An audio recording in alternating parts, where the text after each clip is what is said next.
지금으로부터 2020년 4월 19일 중간천교회 제2부 예배를 하나님께 드리겠습니다. 다 함께 자리에 일어나셔서 찬송가 80장 통일찬송가 101장 천지에 있는 이름 중으로 하나님께 나아가겠습니다.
여호와여, 위대하심과 권능과 영광과 승리와 위엄이 다 주께 속하였사오니 천지에 있는 것이 다 주의 것이로소이다. 여호와의 주권도 주께 속하였사오니 주는 높으사 만물의 머리이시니이다. 부와 귀가 주께로 말미암고 또 주는 만물의 주제가 되사 손에 권세와 능력이 있사오니 모든 사람을 크게 하심과 강하게 하심이 주의 손에 있나이다. 우리 하나님이여, 이제 우리가 주께 감사하며 주의 영화로운 이름을 찬양하나이다. 창조주이시고 만왕의 왕이시며 변함없는 사랑으로 저희를 인도하시는 주 하나님 여호와께 이 시간 모든 찬양과 경배 올려드립니다. 하나님 아버지, 비록 한자리에 모여 예배드리지 못하더라도 이 시간 한 성령 안에서 주님만 바라보며 나아가오니 저의 예배를 기뻐 일러하여 주시옵소서. 하나님 아버지, 선포된 말씀으로 인해 다시 한번 저의 믿음을 굳건히 세워주시고 부활의 소망 가운데 살아갈 수 있도록 이 시간 역사하여 주시옵소서. 살아계신 예수님 이름으로 기도드립니다. 아멘. 성시교 동문을 보시겠습니다.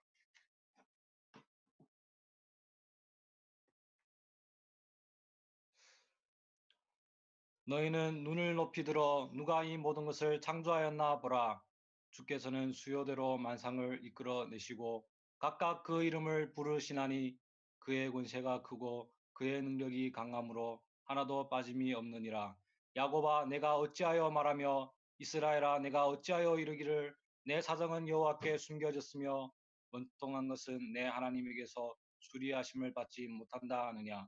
너는 알지 못하였느냐 듣지 못하였느냐 영원하신 하나님 여호와 땅끝까지 창조하신 자는 피곤치 아니하시며 곤비치 아니하시며 명철이 한이 없으시며 피곤한 자에게는 능력을 주시며 무능한 자에게는 힘을 더하시나니 소년이라도 피곤하며 곤비하며 장정이라도 넘어지며 자빠지되 오직 여호와를 앙망하는 자는 새 힘을 얻으리니 독수리의 날개치며 올라감 같을 것이요 다른 박질하여도 곤비치 아니하겠고 걸어가도 피곤치 아니하리로다.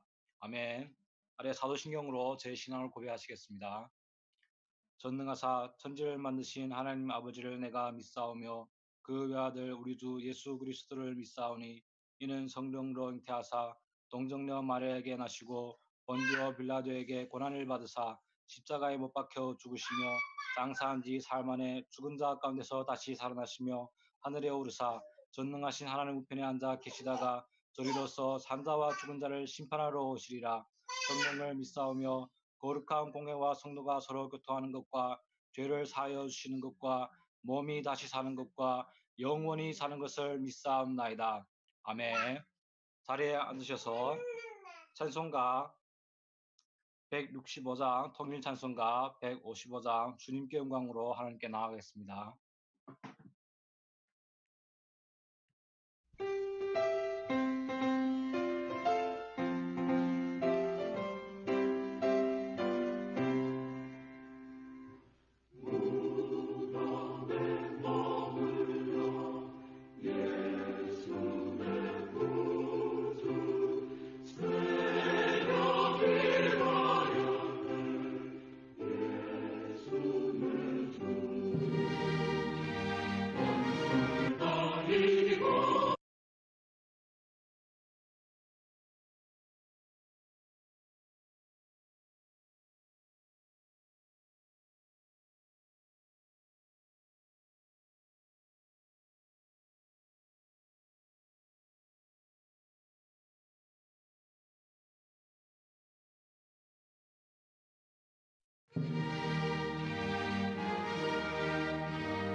아래 리미영진님께서 저희를 대표하여 하나님께 기도드리겠습니다.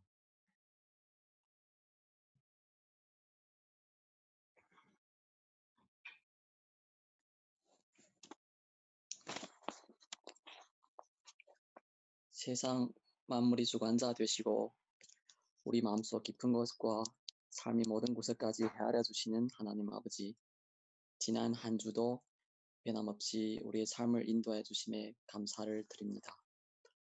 오직 주님만이 모든 찬양과 감사에 합당한 분이심을 고백합니다. 저희들의 필요와 나약함을 간과하지 아니하고 희생적인 사랑으로 죄로 얼룩진 우리를 구속하여 주시고 동행하여 주심에 감사를 드립니다. 때때로 바쁜 일상을 핑계로 주님의 말씀과 계명을 멀리하지는 않았는지, 성령이 부르심에도 모른 척하지 않았는지, 세상 풍조에 따라 탐욕으로 가득 차고 주변 사람들에게 냉랭한 삶을 살지는 않았는지, 이 모든 주님이 원하지 않는 모습들을 가지고 주님 앞에 나아가 간절히 회개하기를 원합니다. 코로나 바이러스로 인해 정상적인 사회 질서가 파괴된 상황에서도 저에게 온라인으로 예배를 드리고 지체들과 교통할 수 있게 해주심에 감사를 드립니다. 비록 모이지는 못할지라도 저희가 교회로서의 사명과 본분을 잊지 말게 하시고 모든 성도들이 예수 그리스도가 세워주신 본을 따라 자신의 가정과 일터에서 빛과 소금이 될 수 있도록 인도하여 주시옵소서. 코로나 바이러스가 중국에서 서서히 통제되고 있음에 감사를 드립니다.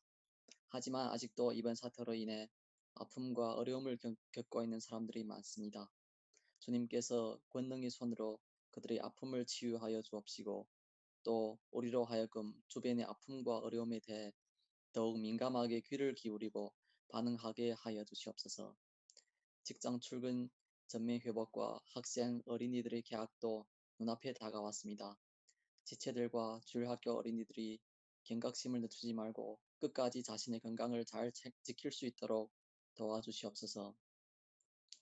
오늘 말씀을 전하시는 목사님의 심령과 입술도 주님 손에 맡깁니다.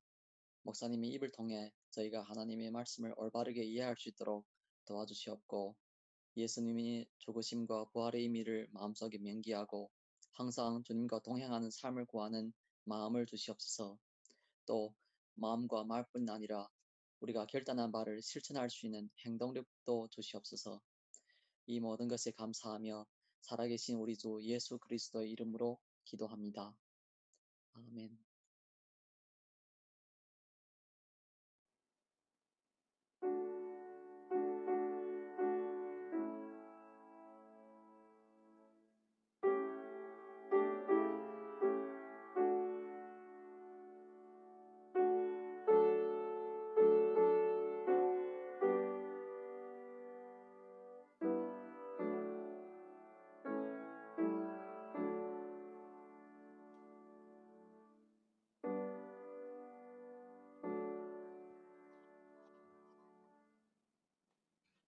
오늘 선포하게 될 하나님의 말씀을 보시겠습니다. 누가복음 24장 13절에서 35절 말씀입니다. 누가복음 24장 13절에서 35절 말씀입니다. 제가 봉독해 드리도록 하겠습니다.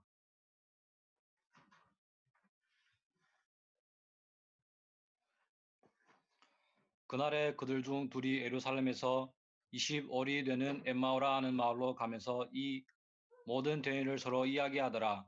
그들이 서로 이야기하며 문의할 때 예수께서 가까이 이르러 그들과 동행하시나 그들의 눈이 가려져서 그인 줄 알아보지 못하거늘 예수께서 이르시되 너희가 길 가면서 서로 주고받고 하는 이야기가 무엇이냐 하시니 두 사람이 슬픈 빛을 띠고 머물러 서더라.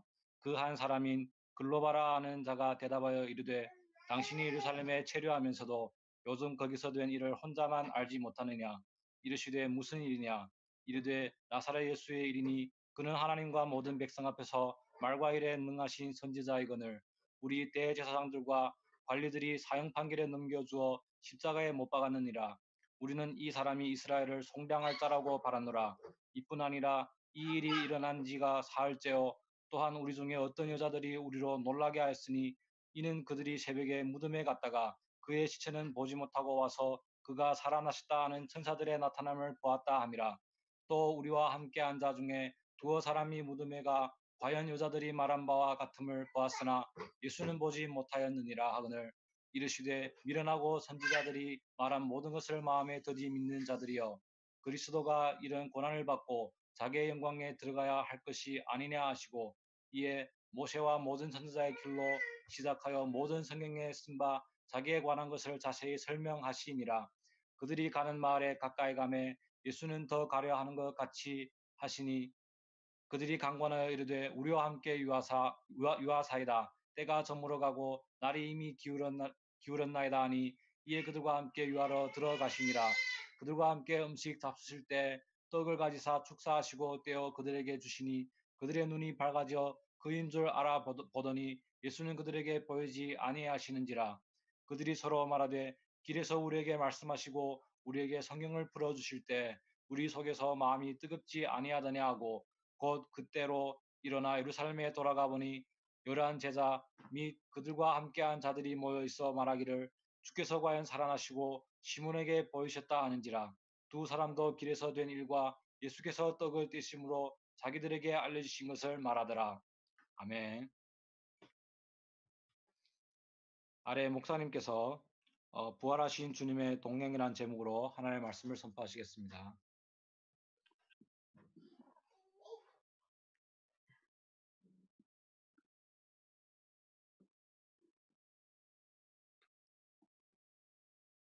네, 평안하셨습니까? 주님께서 죽은 지 사흘 만에 부활하셨을 뿐만 아니라 지금도 살아 계셔서 매일 우리와 동행하십니다. 그래서 오늘 전할 말씀의 제목을 부활하신 주님의 동행이라고 잡았습니다. 잠깐 머리 숙여 기도드리겠습니다. 하나님 아버지, 지난 한 주간도 우리를 건강하게 또 평안하게 지켜주시고 우리가 주님 앞으로 인도하셔서 이렇게 예배드리게 하시니 진심으로 감사를 드립니다. 신종 코로나 바이러스가 전국 세계 각지에 퍼져나가고 있는데 하나님께서 정말로 이 땅을 불쌍히 여겨주시고 하나님의 은혜의 손길, 능력의 손길을 내미셔서 이번 온역이 속히 그칠 수 있도록 역사해 주시옵기를 간절히 바라고 원하옵나이다. 이러한 전염병 앞에서 우리로 하여금 더욱더 자신을 성찰하고 죄를 멀리하고 겸손하게 주님을 의지할 수 있도록 도와주시옵소서.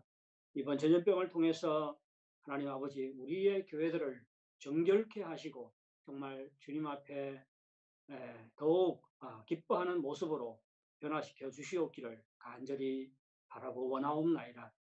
하나님 아버지 이 시간도 주님 앞에 나와 겸손히 주의 말씀에 귀 기울이기를 원하옵나이다. 이 시간 성령님께서 선포되는 말씀을 통해서 우리에게 말씀하여 주시옵소서. 주의 뜻을 깨달아 주의 뜻 가운데 행할 수 있도록 도와주시옵기를 간절히 바라고 소원하옵나이다. 모든 시간 주님의 손에 부탁드리오며 살아계신 예수님의 이름으로 기도하옵나이다. 아멘. 사흘만 볼 수 있다면 이 책은 헬렌 켈러의 자서전인데 무수히 많은 사람들에게 감동을 안겨준 책입니다.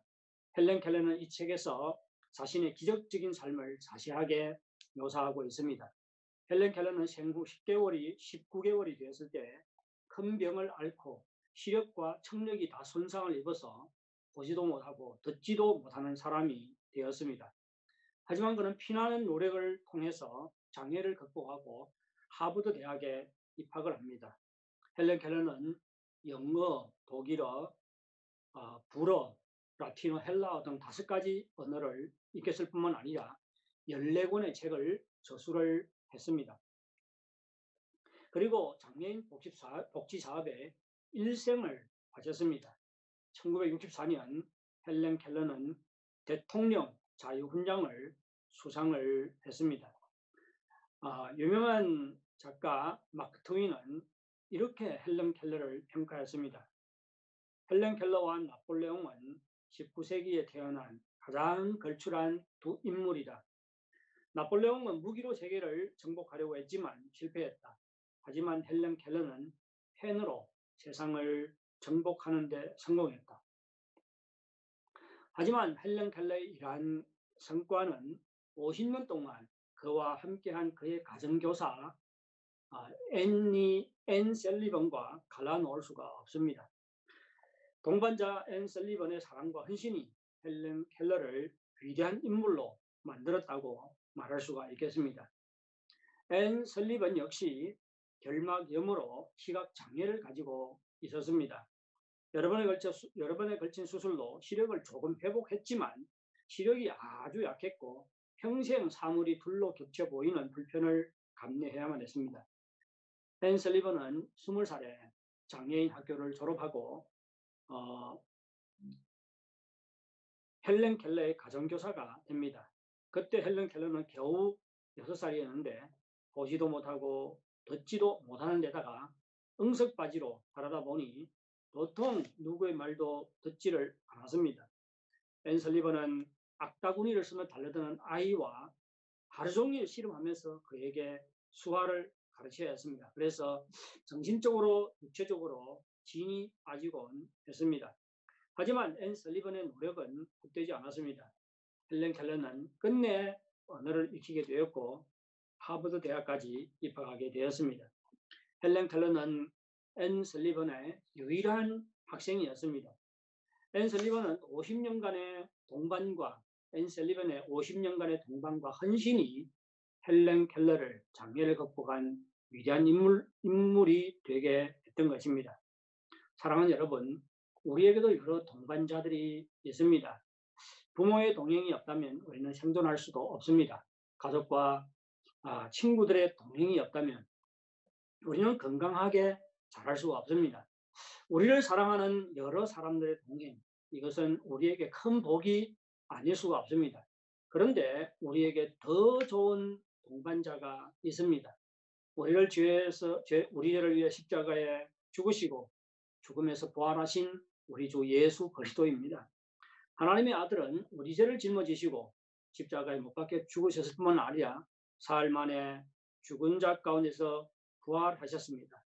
그리고 늘 우리와 함께 하시고 동행하십니다.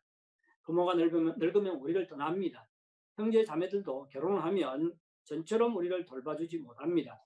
친구들도 자기 일에 바쁘다 보니까 우리를 잘 도와주지 못합니다. 하지만 부활하신 주님은 한순간도 우리를 떠나지 않습니다. 평생 우리와 동행하십니다. 하나님께서 우리와 함께 하시고 동행하신다는 것은 성경에 아주 중요한 하나의 주제입니다. 하나님께서 아담과 하와를 만드시고 에덴 동산에 살게 하셨습니다. 그런데 에덴 동산은 하나님의 동산이지요. 하나님께서 에덴 동산에서 아담과 하와와 함께 하셨습니다. 이는 하나님께서 인간을 만드신 목적이 바로 인간과 함께 하시기 위해서임을 나타냅니다.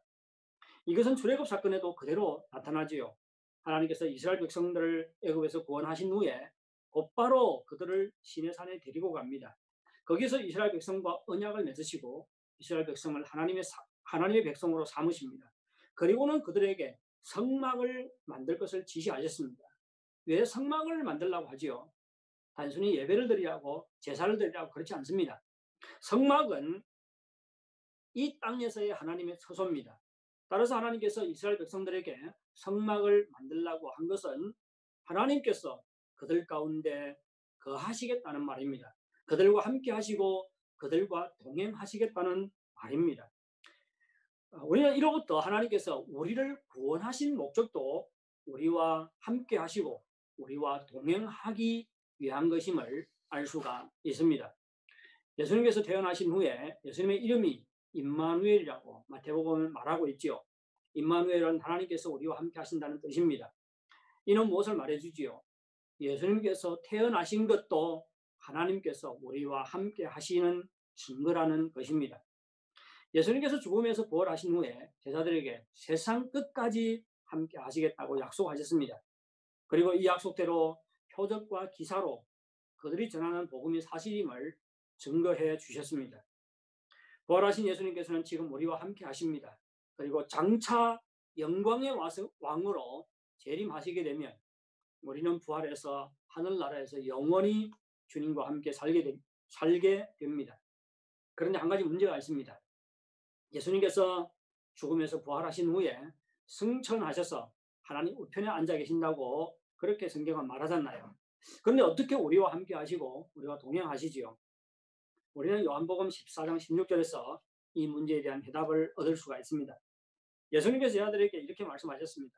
내가 아버지께 구하겠으니 그가 또 다른 보혜사를 너희에게 주사 영원토록 너희와 함께 있게 하리니. 여기서 다른 보혜사는 성령님을 말합니다. 성령님이 오신 것은 영원토록 우리와 함께 하시기 위함입니다. 과거에 예수님께서는 육체로 그의 제자들과 함께 하셨습니다. 그런데 지금은 성령님을 통해서 예수 믿는 사람들과 함께 하십니다. 성령님은 삼위일체 하나님이시지요. 따라서 성령님의 함께 하심은 예수님의 함께 하심과 동일합니다. 그런데 예수님께서 육체로 계셨을 때는 예수님의 함께 하심이 시간과 공간의 제약을 받았습니다. 예수님께서 함께 하실 수 있는 자가 극히 제한되어 있었어요. 하지만 지금은 전혀 그런 제한을 받지 않지요. 성령님은 영으로 동시에 모든 그리스도인들과 함께 할 수 있습니다. 따라서 성령님을 통한 부활하신 주님의 함께 하심은 시공의 제한을 받지 않습니다. 하나님께서는 창세 때부터 변함없이 그의 백성들과 함께 하십니다. 우리와 동행하시는 주님께서는 우리를 도와주십니다. 우리를 인도하시고 우리를 좌절과 낙심에서 건져내십니다. 우리의 슬픔이 변하여 기쁨이 되게 하시고 우리의 불안이 변하여 평안이 되게 하십니다. 우리의 절망이 변하여 소망이 되게 하십니다. 주님의 동행을 알고 의지하는 것은 우리에게 큰 복이 아닐 수가 없습니다. 아니, 이것만큼 큰 복이 없습니다. 하지만 그리스도인들 중에는 하나님의 함께 하심을 모르는 사람들이 있는가 하면 알고도 믿지 않는 사람들이 있습니다. 주님의 함께 하심을 모르거나 믿지 않는 사람들은 어려움에 부딪히면 늘 혼자라고 생각을 해요. 그래서 쉽게 염려와 낙심에 빠집니다. 사랑하는 여러분, 여러분은 주님의 동행하심을 믿습니까? 여러분이 어디에 있든지 어떤 상황에 처해 있든지 주님께서 여러분과 함께 하심을 믿습니까? 만일 믿지 못한다면 그 원인은 무엇이지요? 우리가 오늘 설교 본문을 보면 엠마오로 가는 두 제자가 예수님의 부활을 믿지 못했습니다. 그리고 부활하신 주님께서 그들과 동행하심에도 불구하고 주님의 함께 하심을 믿지를 못했습니다. 우리는 이 두 제자에게서 왜 부활하신 주님의 동행을 믿지 못하는지 그 원인을 찾아볼 수가 있습니다. 엠마오로 가는 두 제자는 과거에 예수님을 쫓았습니다. 예수님께서 말과 일에 능하신 분이었기 때문에 예수님이야말로 이스라엘 백성들이 그토록 고대하던 메시아라고 굳게 믿었습니다. 그들은 예수님이 이스라엘 백성을 로마의 압제에서 구원하시고 다윗 왕 시대의 영광을 회복할 것이라고 굳게 믿었습니다. 그런데 웬걸 예수님께서 붙잡혔습니다. 그리고 반항도 하지 못하고 맥없이 십자가에 못 박혀 죽었습니다. 이것은 제자들에게 큰 충격이 아닐 수가 없었습니다. 그들의 소망은 산산이 부서졌습니다. 그래서 안식일이 지나자마자 얼굴에 수심이 가득해서 예루살렘에서 떠나 자기들이 살고 있는 엠마오로 돌아가고 있었습니다. 근데 그날은 안식 후 첫날이지요. 예수님께서 죽음에서 부활하신 주일입니다. 이 두 제자는 예수님께서 다시 살아나셨다는 부녀들의 증언을 들었지만 헛소리라고 생각을 했습니다. 그리고 몇몇 제자들이 쫓아가서 예수님의 빈 무덤을 보고 왔지만 예수님의 부활을 믿지 않았습니다. 그래서 낙심에 빠져서 자신들의 집이 있는 엠마오로 돌아가고 있었습니다. 예수님께서 십자가 못 박히시기 전에 여러 번 자신이 죽고 부활할 것이라고 예언을 하셨어요. 그리고 부녀들의 증거가 있었지요. 제자들이 빈 무덤을 보았지요. 그래도 두 제자는 예수님의 부활을 믿지 못했습니다. 더욱 안타까운 것은 부활하신 주님께서 엠마오로 가는 두 제자를 찾아오시고 그들과 동행하는데도 불구하고 그들은 예수님조차 알아보지 못한 것입니다. 많은 경우에 우리도 이 두 제자와 같지 않습니까? 성경은 주님께서 우리와 함께 하신다고 분명하게 약속하고 있습니다. 그리고 이 약속대로 주님께서는 우리와 함께 하십니다. 하지만 우리가 주님의 동행하심을 믿지 못하기 때문에 쉽게 염려와 낙심에 빠지지 않습니다. 우리는 이 두 제자의 몸에서 우리 자신의 모습을 볼 수가 있습니다. 부활하신 주님께서 두 제자와 동행하시는데 왜 그들이 예수님을 알아보지 못했던 것일까요? 부활하신 주님께서 예수님께서 부활하기 때문에 그의 겉모습이 많이 달라져서 그랬을까요? 그렇지 않습니다. 예수의 모습은 전과 좀 달라진 것이 있지만 못 알아볼 정도는 아니었습니다. 예수님께서 여러 번 제자들에게 나타내셨는데 예수님께 부활하신 후에 여러 번 제자들에게 나타나셨습니다. 그때마다 제자들은 예수님인지 금방 알아보았습니다. 그런데 이 두 제자는 예수님을 알아보지 못했습니다. 왜 그런 것일까요? 16절은 이 두 제자의 눈이 가려져서 예수님을 알아보지 못했다고 말하고 있습니다. 눈이 가려워졌다는 것은 무슨 천으로 눈을 가렸다는 말씀입니까? 그렇지 않습니다. 육안은 보고 있습니다. 무엇이지요? 영안이 막혔다는 말입니다. 영안이 막혔다는 말이에요. 그러면 왜 이 두 제자의 눈이 가려워진 것일까요? 왜 이 두 제자의 영안이 막혔던 것일까요? 제가 아는 한국 전도사님이 홍콩에 있는 저의 동창이 목회하는 교회에 섬기러 갔습니다. 한 번은 제가 한국에 있는 신학교에 갔는데 그 전도사님이 저에게 인사하는 것이에요. 그런데 저는 그 전도사님을 알아보지를 못했습니다. 홍콩에 가서 섬기고 있다고 생각하고 있었기 때문에 신학교에서 그분을 볼 것이라고 전혀 예상을 못했기 때문입니다. 그때 제 눈은 완전히 가리워져 있었습니다. 두 제자가 예수님을 알아보지 못한 데는 비슷한 원인이 있을 것입니다.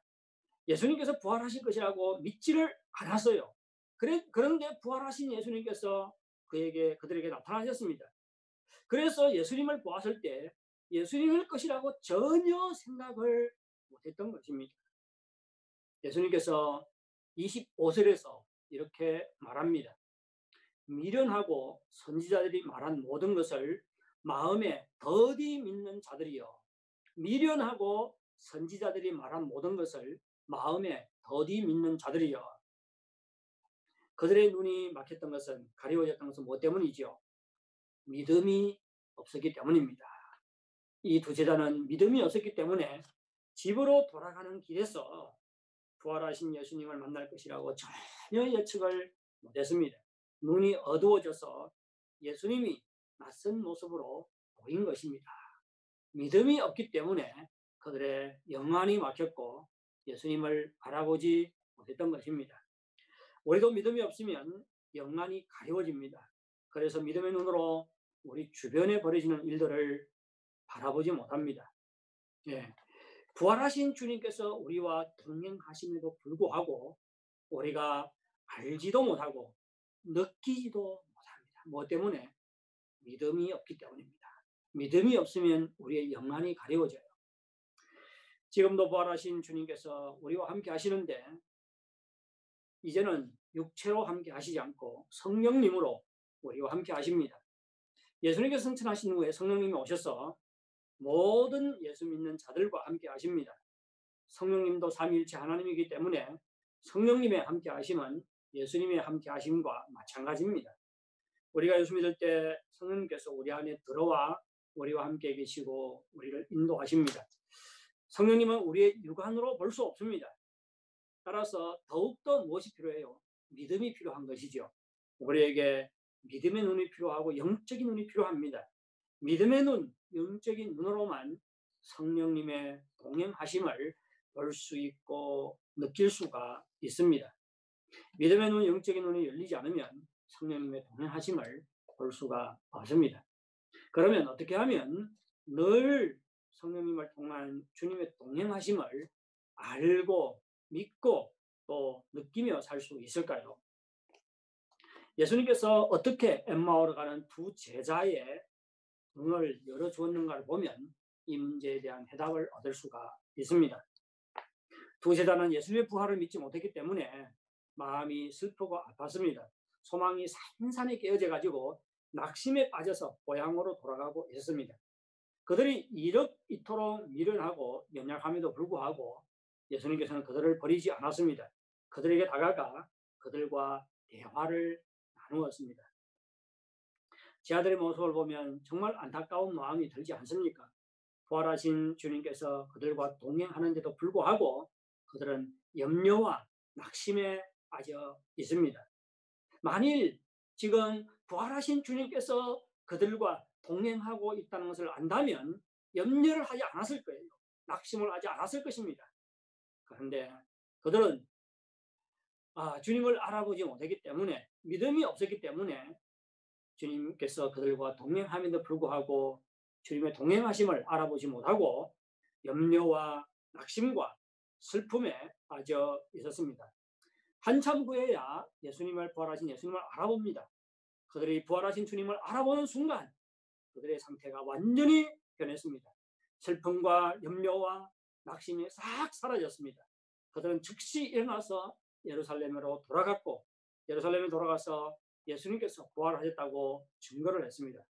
그러면 주님께서는 어떻게 제자들로 하여금 믿음을 가지게 하고 그들의 마음을 뜨겁게 하고 그들의 눈을 밝히신 것입니까? 우선 주님께서는 성경을 풀어 가르쳤습니다. 부활하신 주님께서 엠마오로 가는 두 제자에게 가까이 가셨고 그들과 동행하시며 대화를 나누었습니다. 예수님은 두 제자가 슬퍼하고 낙심에 빠져 있는 것이 바로 믿음이 없었기 때문이라는 것을 정확히 진단하셨습니다. 그래서 예수님께서는 그들에게 모세 오경부터 선지서에 이르기까지 자신에 대해서 말한 것을 자세히 가르쳤습니다. 믿음은 들음에서 나기 때문이지요. 제 아들이 예수님이 가르치는 성경 말씀을 들을 때 마음이 뜨거워졌다고 성경은 기록하고 있습니다. 왜 예수님께서 모세 오경부터 선지서에 이르기까지 자신에 대해서 말한 내용을 가르치는데 제 아들의 마음이 뜨거워졌던 것일까요? 왜 그렇습니까? 그들은 성경에 눈이 열리기 시작했습니다. 그래서 성경적인 시각으로 최근에 벌어진 일을 바라볼 수 있는 영안이 열렸기 때문입니다. 그들은 과거에 정치적, 군사적 메시아를 기대했습니다. 예수님께서 말과 일에 능한 분이었기 때문에 바로 예수님께서 이스라엘 백성을 로마의 압제에서 독립시켜서 다윗 왕 시대의 영광을 회복시키실 것이라고 기대를 했습니다. 그런데 예수님께서 십자가 못 박혀 죽으셨어요. 그들은 예수님께서 십자가에 못 박혀 죽은 것이 완전한 실패라고 생각을 했습니다. 그래서 슬퍼하고 낙심하고 절망했던 것입니다. 그런데 예수님께서 가르치시는 성경 말씀을 들으면서 생각이 달라졌습니다. 인식이 달라졌어요. 예수님이 반드시 십자가에 못 박히심으로 우리를 죄와 죽음과 심판에서 구원하셔야 한다는 것을 깨달았습니다. 예수님의 십자가 죽음이 실패가 아니라 우리의 구속을 위해서 반드시 필요한 것임을 깨달았습니다. 그리고 예수님께서 죽음을 통해 부활의 영광으로 들어가야 한다는 것도 깨달았습니다. 제자들은 예수님의 십자가 죽음의 의미뿐만 아니라 부활의 의미도 깨닫게 된 것입니다. 예수님께서 십자가에 못 박혀 죽으셨지만 하나님께서는 그를 죽으면서 살리심으로 예수님의 죽음이 우리 죄를 대신한 죽음임을 드러내셨습니다. 그리고 예수님이야말로 하나님의 아들이요 우리가 기다리던 구원자라는 것을 깨닫게 하셨습니다. 예수님께서 무엇을 통해서 제 아들에게 이런 것을 깨닫게 하셨지요? 바로 성경 말씀을 자세히 풀어주고 가르침으로 제자들로 하여금 성경의 눈이 열리게 하고 성경적인 시각으로 최근에 벌어진 일들을 바라보게 하고 성경적인 시각으로 자신의 앞에 닥친 일들을 해석할 수 있도록 했습니다. 두 제자가 예수님의 십자가 죽음과 부활의 의미를 깨달았을 때 그들의 마음이 뜨거워졌습니다. 그들의 영안이 열렸습니다. 성경적인 시각을 가지고 이 세상과 또 벌어진 일들을 바라볼 수가 있었습니다. 여러분, 우리에게도 이러한 믿음의 시각, 영적인 시각, 성경적인 시각이 필요하지 않습니까? 우리에게도 세상을 정확하게 바라보고 판단하고 해석할 수 있는 영적인 시각이 필요합니다. 예수님께서는 성경을 자세히 풀어줌으로 제자들의 영안을 열어주셨습니다. 둘째, 예수님께서는 제자들과 식탁을 나누심으로 제자들의 영안을 열어주셨습니다. 엠마오에 가까이 갔을 때 날이 저물기 시작했습니다. 두 제자는 예수님께서 자신들과 함께 유하시기를 강력하게 요구했습니다. 그들이 저녁 식사를 할 때 예수님께서 우선 떡을 떼시고 축사하신 후에 떼어서 그들에게 주셨습니다. 성경은 이때 그들의 눈이 밝아져서 예수님을 알아보았다고 기록을 하고 있습니다. 참 재밌지 않습니까? 예수님께서 떡을 가지시고 축사하시고 떼어서 그들에게 나누어 주셨습니다. 왜 이러한 모습을 보고 예수님을 알아본 것일까요? 예수님께서 떡을 가지시고 축사하시고 떼어 나누어 주시는데 너무 익숙한 모습이에요. 너무 익숙한 예수님의 모습이었습니다. 왜요? 예수님께서 과거에 식사하시기 전에 늘 떡을 가지시고 먼저 축사하시고 후에 떼어서 나누어 주셨습니다. 예수님께서 오병이어 기적을 행하실 때에도 먼저 떡을 가지시고 축사하신 다음에 떼어서 제자들에게 나누어 주셨습니다. 예수님께서 마지막 만찬 때 또 그렇게 하셨지요. 제자들은 이 익숙한 모습을 보고 예수님인지 알아본 것입니다. 식사를 함께 하는 것은 유대 문화에서 가장 친밀한 교제를 의미합니다. 바리새인들은 세리들과 식사를 하지 않았습니다.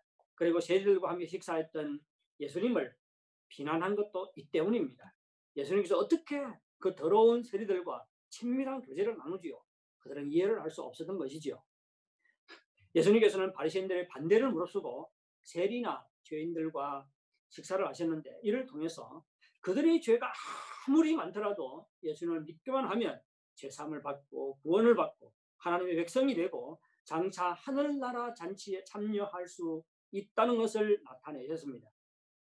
제자들은 예수님과 식탁을 나누며 친밀한 교제를 나누는 과정에 그들의 눈이 밝아져서 예수님을 알아보았던 것입니다. 우리도 주님과 친밀한 교제를 나눌 때 부활하신 주님의 동행하심을 경험할 수가 있습니다. 부활하신 주님께서 우리와 늘 동행하시는 것은 사실입니다. 그러면 우리는 어떻게 해야 주님의 동행하심을 믿고 느끼고 살아갈 수가 있을까요? 우선 성경을 깊이 연구하고 묵상해야 합니다. 예수님께서는 성경을 가르쳐 제자들의 영안을 뜨게 해서 새로운 시각으로 예수님의 죽음과 부활을 바라보게 했습니다. 새로운 시각으로 이 세상과 세상 속에 벌어지는 일들을 바라볼 수 있도록 했습니다. 따라서 우리에게 필요한 것은 깊이 있는 성경 연구와 성경 묵상입니다. 우리가 성경을 깊이 연구하고 묵상할 때 우리에게 믿음이 생깁니다. 우리의 영안도 열려요.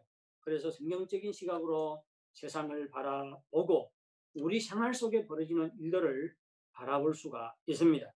우리의 영안이 열리면 세상이 아무리 복잡하고 어지러워도 죽은 자 가운데서 부활하신 주님께서 이 세상을 다스리시고 계실 뿐만 아니라 우리와 동행하심을 알게 됩니다. 반대로 성경을 알지 못하면 세속적인 눈으로 이 세상을 바라보게 되고 하나님의 다스리심과 일하심도 보지를 못합니다. 따라서 우리는 깊이 있는 성경 연구와 묵상을 통해서 우리의 마음이 뜨거워져야 되고 우리의 영안이 열려야 되고 우리에게 믿음이 더해져야 됩니다. 그래서 성경적인 안목을 가지고 이 세상과 세상 속에 벌어진 일들을 바라보고 해석할 수 있어야 됩니다. 우리의 마음, 우리의 눈, 우리의 깨달음, 우리의 생각, 우리의 해석이 성경에 의해서 끊임없이 바로잡혀야 합니다. 부활하신 주님께서는 우리와 동행하십니다. 우리가 좌절과 실패와 질병과 환난을 당한다 할지라도 주님은 우리를 버리지 않습니다. 시종일관 우리와 동행하십니다. 깊이 있는 성경 연구와 묵상을 통해서 여러분의 영안이 열리시기를 바랍니다.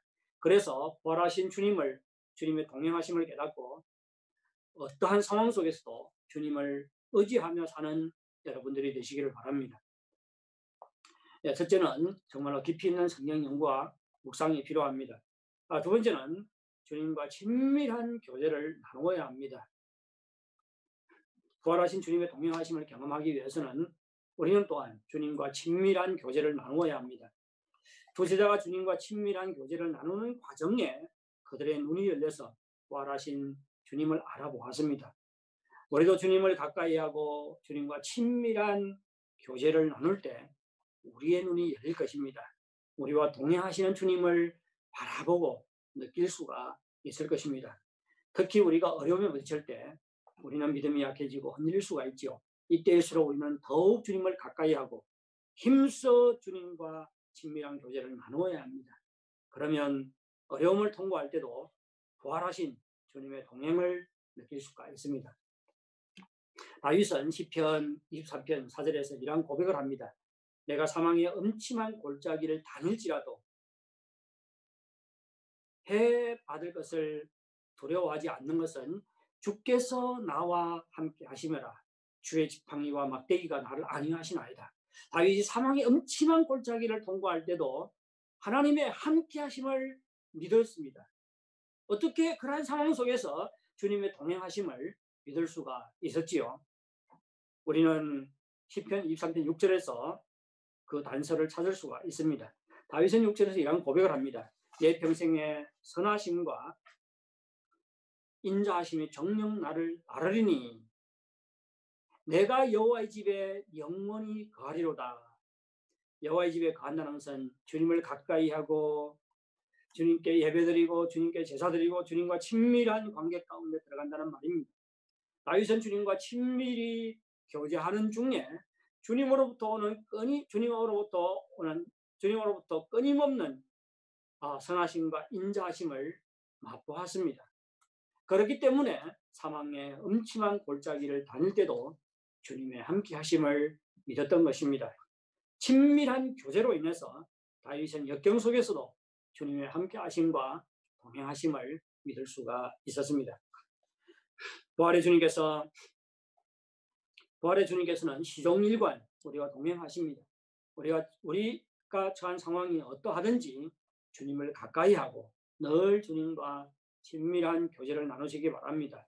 이때 우리도 주님의 동행하심을 믿고 주님께서 주시는 풍성한 은혜를 누리게 될 것입니다.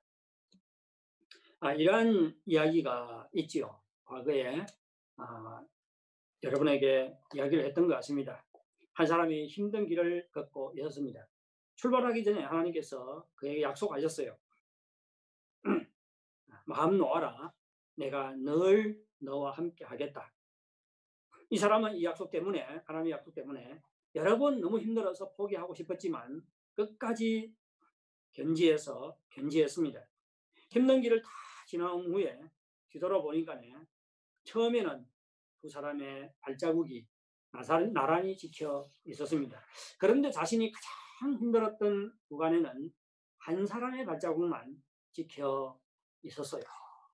그래서 그가 하나님께 물었습니다. 하나님, 나와 늘 함께 하신다고 약속하셨는데 왜 제가 가장 힘들 때는 나를 떠나셨습니까? 이때 하나님께서 그에게 말씀하셨습니다.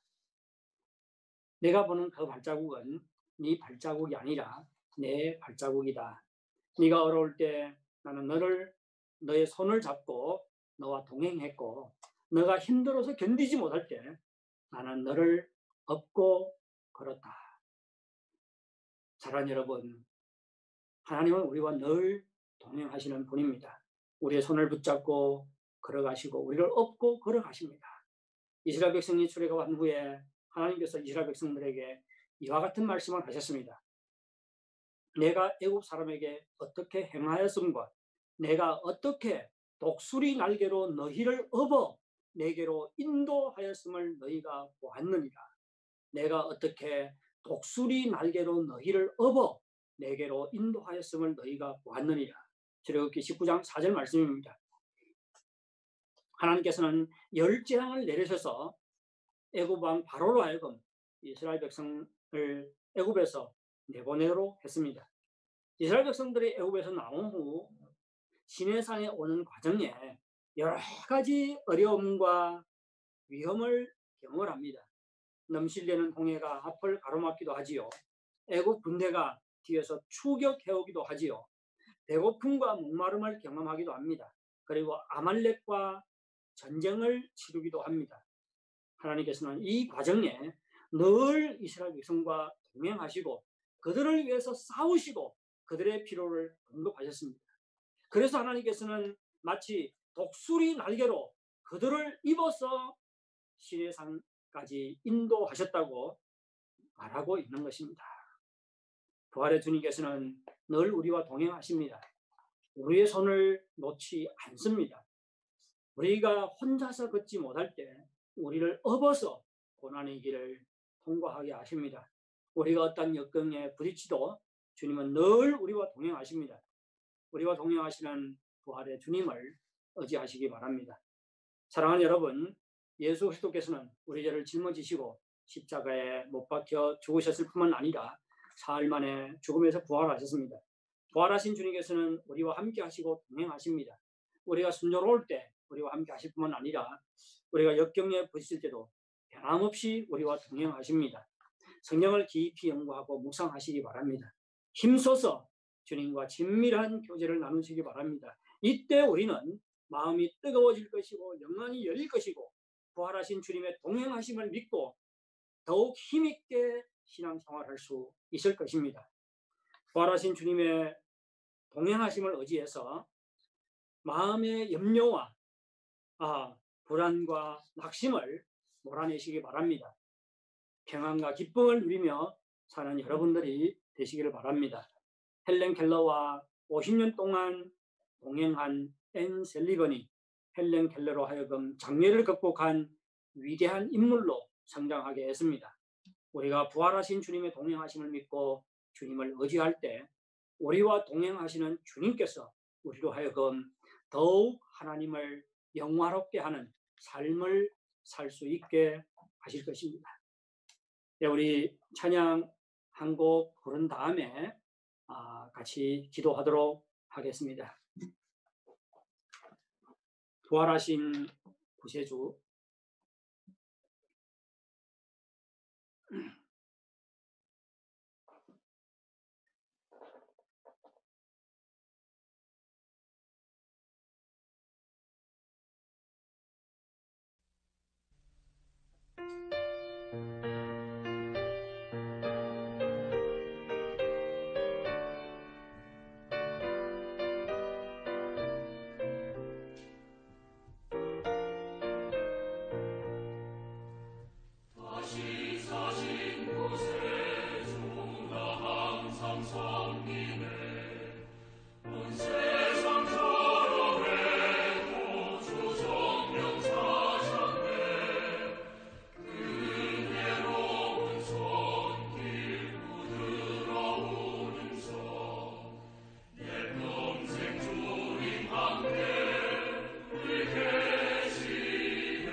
우리 다 같이 기도할 때 정말 하나님께서 우리를 도우셔서 정말 깊이 있는 성경 연구와 묵상을 하게 해달라고 기도하겠습니다.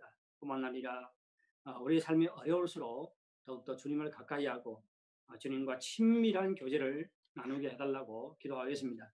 그리고 이러한 과정 중에 하나님께서 우리에게 믿음을 더해주시고 우리의 영안을 열어주셔서 부활하신 주님께서 우리와 동행하심을 믿고 알고 또 느끼고 또 부활하신 주님을 온전히 의지해서 살게 해달라고 기도하겠습니다. 네, 다 같이 머리 숙여 기도하겠습니다. 그러신 하나님 아버지 감사합니다. 말씀 듣고 다시 한번 부활하신 주님께서 우리와 동행하심을 확인시켜 주시니 정말로 감사합니다. 하나님 아버지, 하지만 주님의 부활하심 알지 못해서 염려와 낙심 가운데 우리 주님도 하여금 그의 말씀을 깊이 연구하고 묵상하게 주시옵소서. 그 과정에 그 과정에 제 영혼을 열어주시고 그 과정에 제 믿음의 주시옵소서. 뿐만 아니라 정부도 어려울수록 주님을 가까이 하고 뭔가 정말 친밀한 교제 가운데 들어가시고 도와주시옵기를 간절히 바랍니다. 그 과정을 통해서 주님의 정말 함께하심과 동행하심을 느낄 수 있도록 그러하신 하나님 아버지, 정말 부활하신 주님께서 늘 우리와 동행하시는 것을 믿게 도와주시고 그래서 어떤 상황에 처하든지 우리와 동행하시는 주님을 온전히 의지함으로 승리할 수 있도록 바라고 원합니다. 이 세상을 바라보면 우리 마음에 여러 가지 염려와 낙심과 두려움들로 가득해집니다. 하나님 아버지, 정말로 성경적인 시각으로 믿음의 시각으로 이 세상을 바라보게 도와주시고 우리가 겪는 일들을 바라볼 수 있도록 도와주시옵소서. 그래서 아무리 혼란스러운 세상 속에 살다 할지라도 믿음으로 주님을 의지하며 살게 하여 주시옵기를 간절히 바라고 소원하옵나이다.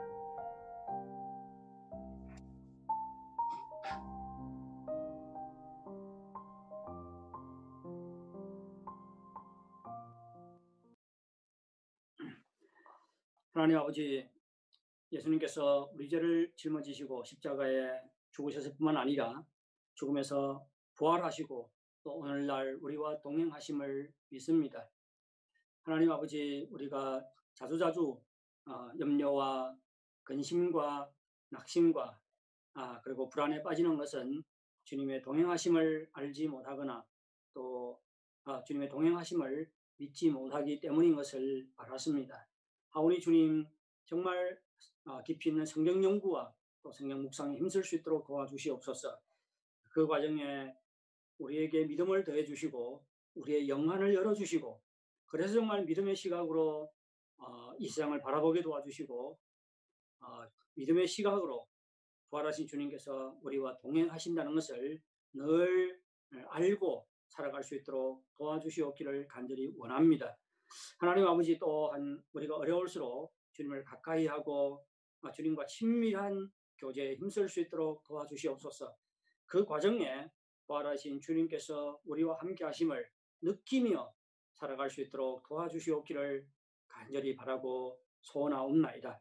하나님 아버지, 정말 부활하신 주님께서 우리와 동행하심을 믿음으로 우리 마음속에 있는 염려와 낙심과 불안과 두려움을 몰아내게 도와주시고 주님께서 약속하신 평안과 기쁨을 누리며 살 수 있도록 도와주시옵기를 간절히 바라고 원하옵나이다. 그리고 우리와 동행하시는 주님을 의지함으로 더욱 하나님을 영화롭게 하는 삶을 살아갈 수 있도록 도와주시옵소서. 예수님의 이름으로 기도하옵나이다. 아멘.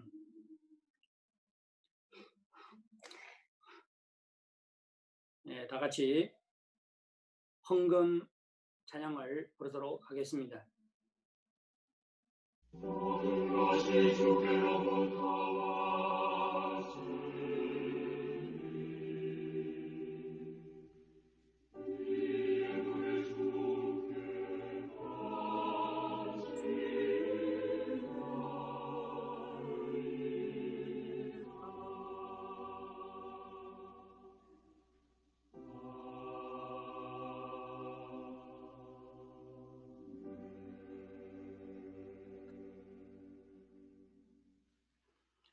하나님 아버지, 죽음에서 부활하신 예수 그리스도는 우리의 선한 목자이십니다. 하오니 주님, 이 선한 목자를 의지함으로 주님께서 예비하신 풍성한 삶을 누릴 수 있도록 인도해 주시옵기를 간절히 바라고 원하옵나이다. 주님께서 다윗을 푸른 초장과 실만한 물가로 인도하셨던 것처럼 우리를 인도해 주시옵기를 간절히 바라고 원하옵나이다. 또한 우리가 사망의 엄침한 골짜기를 다닐지라도 우리와 함께 하시고 동행하시는 주님을 의지함으로 승리할 수 있도록 도와주시옵기를 간절히 바라고 소원하옵나이다. 선한 목자 되시는 주님께서 우리의 필요를 부족함이 없이 채워주시니 진심으로 감사를 드립니다. 이 시간 우리 소일부를 구별하여 주님께 예물로 드리오니 주의 영광을 위해 사용해 주시옵기를 간절히 바라고 원하옵나이다. 이 예물을 드리며 전 믿음으로 살겠다는 결단과 헌신을 할 수 있도록 도와주시옵소서. 우리가 믿음으로 주님을 바라보고 의지할 때 주께서 오시는 주님께서 풍성한 은혜 내려주시옵기를 간절히 바라고 원하옵나이다. 감사하고 예수님의 이름으로 기도하옵나이다. 아멘.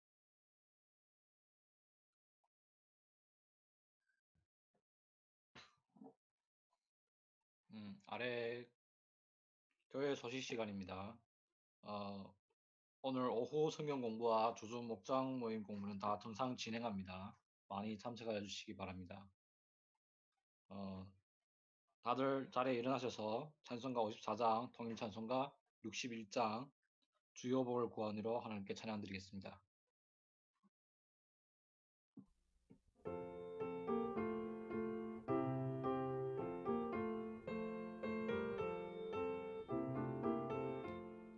주여 복을 비옵나니 편히 가게 하시고 사람마다 주대로 이기도록 하시고 광야 같은 세상에서 항상 인도하소서. 주의 복된 말씀 듣고 무한 감사합니다. 구원받은 주의 성도 열매 맺게 하시며 하나님이 우리 함께 항상 계시옵소서.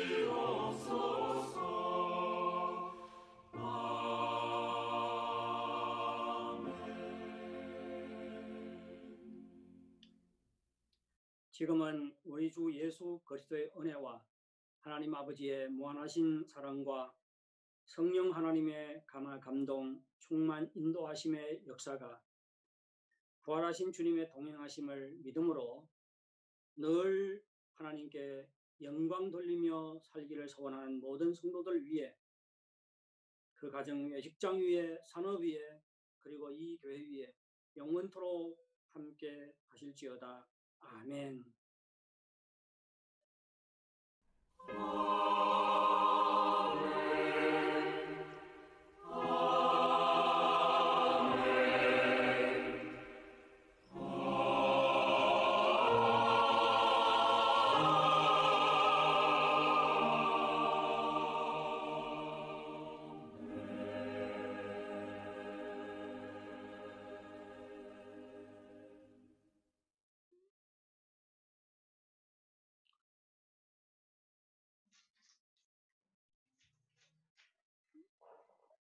아멘. 이로써 예배를 마쳤습니다. 승리한 주간 되시기 바랍니다. 시간 되시 병수 형제 수고했습니다. 네, 수고하셨습니다. 시간 되시는 분들 카메라와 마이크 켜시고